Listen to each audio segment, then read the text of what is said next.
Historian denbora garrantzi gutxi du.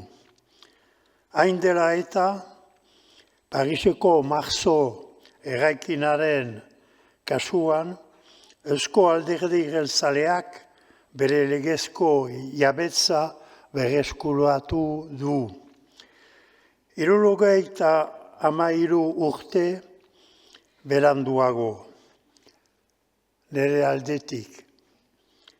Segur naiz, gure alderdi zaharrak eramango gaituela independenziara. Gora Euskadi askatuta!